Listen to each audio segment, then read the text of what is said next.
నమస్కారం.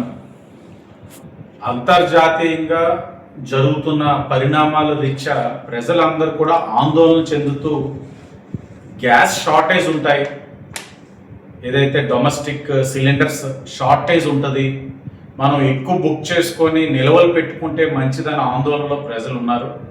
ప్రజలందరికీ కూడా విజ్ఞప్తి చేస్తూ ఉన్నాం, ప్రతి డీలర్ ఏజెన్సీ దగ్గర కూడా కావలసినంత నిల్వలు ఉన్నాయి.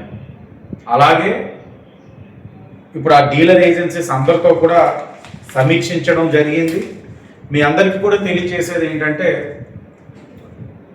పరిస్థితులు ఏదైతే ఆ పరిస్థితుల దృష్ట్యా ప్రభుత్వాలు తీసుకున్న నిర్ణయాల పరంగా గ్యాస్ ఏజెన్సీస్ బుకింగ్ రాత్రి 10 నుంచి మార్నింగ్ 6 దాకా ఇవ్వడం వల్ల ఖాతాదారులు కాసంత ఆందోళన చెందుతున్నారనేది ఇప్పుడే సమీక్షించిన డీలర్స్ ద్వారా నాకు తెలిసిన సమాచారం.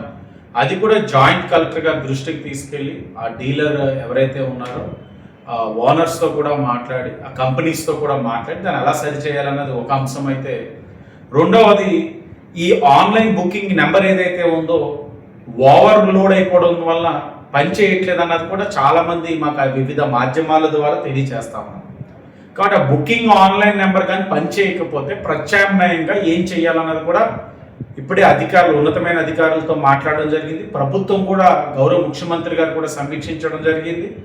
ఆ ఆల్టర్నేటివ్ నెంబర్ని కూడా అతి దగ్గరలో ప్రజలకు అందుబాటులో తీసుకొస్తూ ప్రతి గ్యాస్ ఏజెన్సీ దగ్గర కూడా నెంబర్ ఉంచే విధంగా కూడా చర్యలు తీసుకుంటాము. అలాగే అర్బన్ ఏరియాలో ఒకరు గ్యాస్ బుక్ చేసుకున్న తర్వాత డెలివరీ ఇచ్చిన దగ్గర నుంచి అర్బన్ ఏరియాలో మళ్ళీ 30 డేస్కి మనం బుక్ చేసుకునేటట్లు కొన్ని షరతులు పెట్టడం జరిగింది. కాబట్టి ప్రజలందరూ కూడా గుర్తించుకోవాల్సింది ఏంటంటే, మీరు బుక్ చేసుకున్న తర్వాత 30 డేస్కి కానీ మళ్ళీ బుకింగ్ రాని పరిస్థితులు ఏదైనా సమస్య ఎదురైతే తప్పకుండా అధికారుల్ని, గ్యాస్ ఏజెన్సీ వాళ్ళని సంప్రదించండి. ఎక్కడైనా సరే మీరు అనుకున్న విధంగా స్పందన లేదనుకుంటే మీకు ఎమ్మెల్యేగా నేను అందుబాటులో ఉంటాను. ప్రభుత్వ యంత్రాంగం పనిచేస్తూ ఉంది. అలాగే డీలర్స్తో కూడా ఇప్పుడే సమీక్షించడం జరిగింది.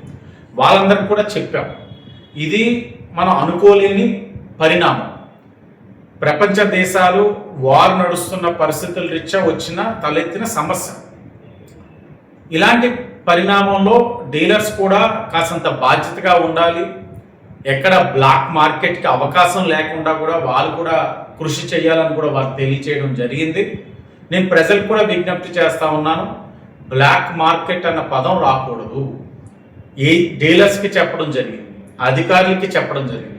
ప్రజలకు కూడా విజ్ఞప్తి చేస్తున్నాం, ఎక్కడైనా సరే మీకు సాక్ష్యాలతో బ్లాక్ మార్కెట్లోకి వెళ్తా ఉందన్నట్లు కానీ మీరు గుర్తించినట్లయితే తెలియచేయండి, చర్యలు తప్పకుండా తీసుకుంటాం. అలాగే ఆ గ్యాస్ ఏజెన్సీ వాళ్ళకు కూడా తెలియజేసాం, వాళ్ళ డెలివరీ బాయ్స్ కూడా చాలా బాధ్యతగా ఉండాలి. ఎందుకంటే ఇదంతా కూడా ఓటీపీ లింక్ డెలివరీ.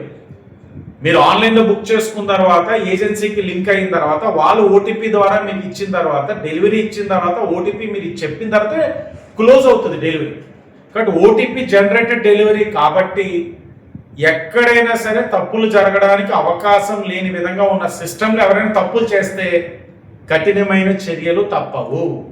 ఇలాంటి పరిస్థితుల్లో బ్లాక్ మార్కెట్ ద్వారా 4 రూపాయలు సంపాదించుకుంటామన్న ఆలోచనని ఈ కూటమి ప్రభుత్వం ఉపేక్షించబోదని కూడా తెలియజేస్తూ, డే టు డే జరుగుతున్న పరిణామాలు బట్టి మేము కూడా సివిల్ సప్లైస్ డిపార్ట్మెంట్ వారితోటి, గ్యాస్ ఏజెన్సీ డీలర్ ప్రిన్సిపల్స్ తోటి, అధికారులతో కూడా చర్చించుకుంటున్నాం.